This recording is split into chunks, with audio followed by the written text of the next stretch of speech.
किती वेळा खोटं बोलशील? ज्या ज्या वेळी तू चुका केला त्या त्यावेळी भैरवीने सोल्युशन काढलेलं आहे. आणि तरी तुझं असं म्हणणं आहे की ती लोकांसमोर तुझी बाजू घेत नाही. आज नाही, तिने तुला कित्येक वेळा वाचवलंय आणि तिची माफी मागायची सोडून, तिचे आभार मानायची सोडून तू तिलाच बोलतोयस. ओ आय सी, कोणीतरी पचकलंय.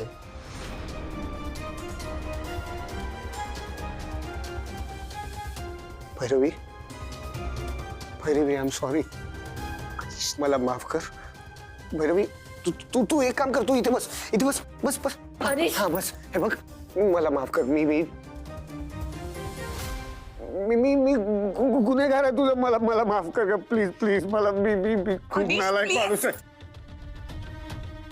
भैरवी, अगं काय करते? बोलू दे ना मला. तुमच्या समोर ना, मी सगळ्यांसमोर काय माझी माझी बायको, नाही नाही बाबा, काय म्हणतात त्याला, सुविद्य पत्नी भैरवी, हा, तिची तुमच्या समोर माफी मागतो. भैरवी, मला माफ कर ग भैरवी.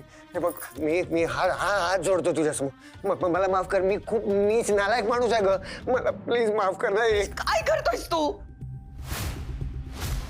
भैरवी, मला झिडकारू नकोस ना. मी माफी मागतोय. मला माफ नाही करणार तू? हे भैरवी, मी मी मी पाय पाय पाय धरतो तुझे. मला माफ कर, मला माफ कर, मला माफ कर, मला माफ. सोड तिला.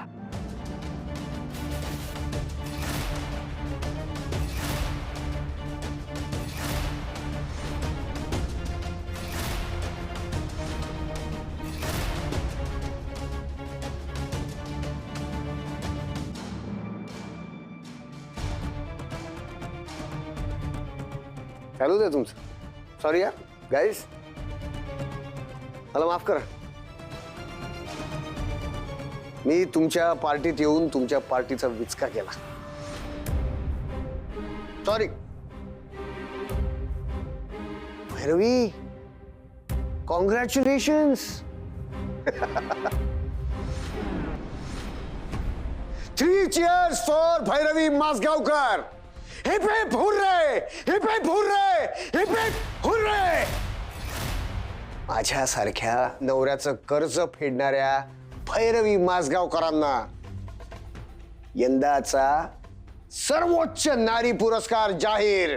टाळ्या, टाळ्या वाजल्या पाहिजे. आणि हो, अशोक माधवराव मासगावकर उर्फ अशोक मामा, तुमची सुद्धा माफी मागतो मी.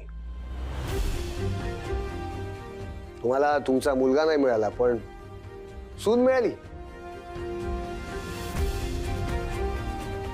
तुम्हाला हवी तशी कर्तृत्ववान मला कोण मिळालं? कोण समजून घेतं मला? आई होती, ती गेली. दादा गेला. वडील शिस्त म्हणजे शिस्त करत बसले. आणि बायको, तिला भारतातला सगळ्यात मोठा बिझनेस सेट करायचा आहे. करा करा, बिझनेस करा. सॉरी गाईस, तुमची पार्टी खराब केली. सासूबाई, सासूबाई, आशीर्वाद द्या. चालू द्या तुमचं, चालू द्या.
लवकर कशी संपली पार्टी? मी अभ्यास केला असताही आली असते किंवा आल्यावर अभ्यास केला असता. इतक्या लवकर कशी झाली पार्टी? कसली डोंबल्याची पार्टी? झालीच नाही पार्टी, तमाशा झाला. म्हणजे काही नाही बाळा. सांगा ना, कोणी केला तमाशा? कोण करणार हिरो अजून? मामी आजी की आत्या आजी? नाही बाळा, कुणीही नाही. तुम्ही खरं खरं सांगा, नाही तर मी संयमी द्यायला फोन करेल आणि तिला विचारेल. इरा, कुणाला काही विचारू नकोस. अनिश काकाचं सगळ्यांशी भांडण झालं आणि ह्याच्यात डिटेल्स तू विचारू नकोस. तू अभ्यास कर बाळा. जा.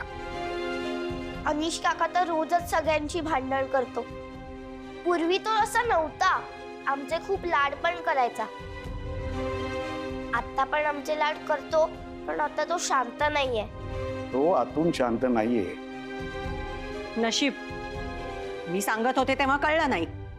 मी ना इरा समोर नको. का नको? हा, का नको सांगा ना. हे जे काही घडतंय ना त्यांच्या घरात रोजचे तमाशे, ते सगळी ही मुलं बघतायत. या मुलांच्या समोर सगळे तमाशे घडतायत. मी तर म्हणते ना, या मुलांना आपण आता इथे कायमचं ठेवून घ्यायचं. अजिबात तिकडे पाठवायचं नाही ते तसले तमाशे बघायला. रोज उठून तो अनिश तमाशे करतोय तिथे. त्या सर्कशीत मी या मुलांना पाठवणार नाही. ते काही नाही, मी अशोक भाऊजींना फोन करणार आहे आणि सांगणार आहे, या मुलांना आम्ही इथे कायमचं ठेवून घेतोय आणि संयमीलाही इथेच राहायला पाठवा कायमचं. मीना, हे सगळं आपण परीक्षा झाल्यानंतर ठरवू शकतो ना. म्हणजे मग आता कशाला हवंय? इरा बाळा, जा तू अभ्यास कर. तू नको ते डोक्यात विचार करू नकोस. आपण नंतर बघू. जा अभ्यास कर.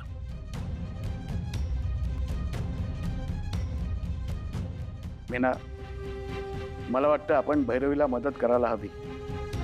नशीब. मी जेव्हा सांगत होते ना तेव्हा तुम्हाला खरं वाटत नव्हतं. नाही ग, पण काल अनिश फार विचित्रच वागला. आपण भैरवीला मदत करायला हवी, पण अशी मदत करायला हवी की तिला कळणार नाही आपण मदत करतोय ते. आपण मदत करतोय हे जर का तिला कळलं ना, तर ती मदत घेणार नाही आणि अनिशलाही ते आवडणार नाही.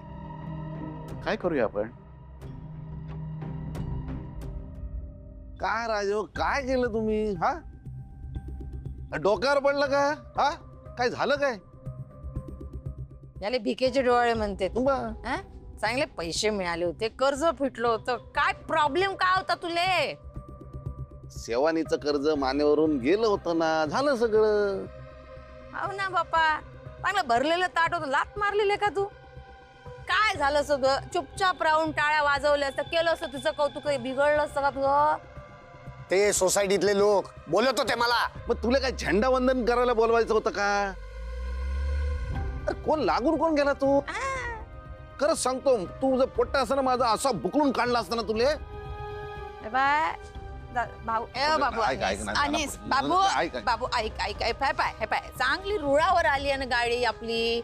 ढकलू नको खाली तिले, मी सांगून राहिले. ऐक मा, मी का म्हणतो का बाबा, तुला नाही ना राहायचं भैरवी बरोबर गोडी गुलाबीने, तर आम्हाला सांग ना तसं. मग पण निघून जातो ना आम्ही.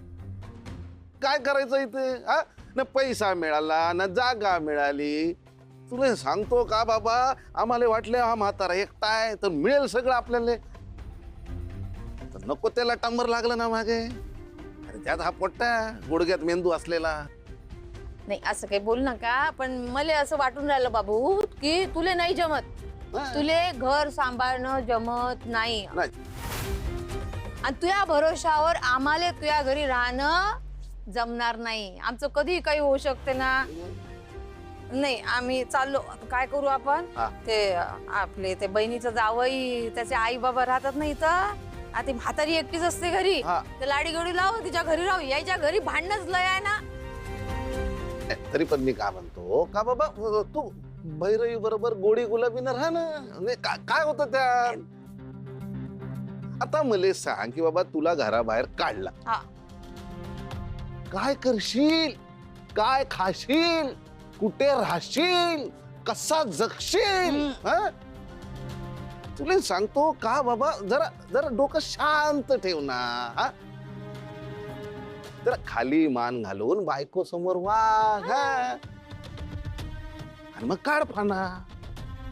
हे असा माकडासारखा उड्या मारत असलास ना तर घराच्या बाहेर काढतील सगळे आणि मग बस जाऊन त्या झाडावर हा? नाही नाही, नाहीतरी ह्याले पण काय पाहिजे, ह्याले जंगल आवडतं ना, ते प्राणी, ती उंच उंच झाड, हो ना. बरं याच्यासाठी बसतोय जाऊन झाडावर, जंगली बसतोय प्राणी. वरूनच खातोय पितोय सगळं करतोय. याड छाप फुटला आता काय तुला सांगतो मग काय हे करायचं नाही ना, होतं? ऐकतच नाही ना ते मग ते तर काय करायचं काय आता? झालं?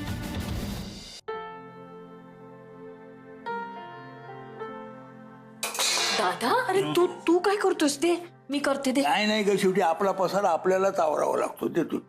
असू दे पण अनिशचा पसारा तू कसा आवरणार आहेस? तो त्यालाच आवरायला लागेल की नाही? तू नको टेन्शन घेऊस. पण मग मी काय करू म्हणजे त्याला कळेल निलू? कसं सांगू, कसं समजावू त्याला? सगळं काही आहे त्याच्याकडे, चांगली बायको मिळाली आहे त्याला, चांगलं घर आहे, आणि काय पाहिजे? कदाचित त्याला स्वतःच मूलबाळ नाही म्हणून होत असेल का दादा असं? म्हणजे काय होतं ना की माणसाला मूल झालं ना की ते मूल जसजसं वाढत जातं तसतसा तो माणूसही मोठा होत जातो. इथे काय झालंय, अनिशवर ते मोठे पण लादलं गेलंय ना. मग ते भैरवीवर नाही आणलं गेलंय? ती कशी नाही बदलली? काळ्याची पांढरी झाली आहे ती निलू. कशी होती ती मुलगी आणि कशी झाली आता, किती बदलली आहे, समजूतदार झालेली आहे, जबाबदार झालेली आहे मुलगी.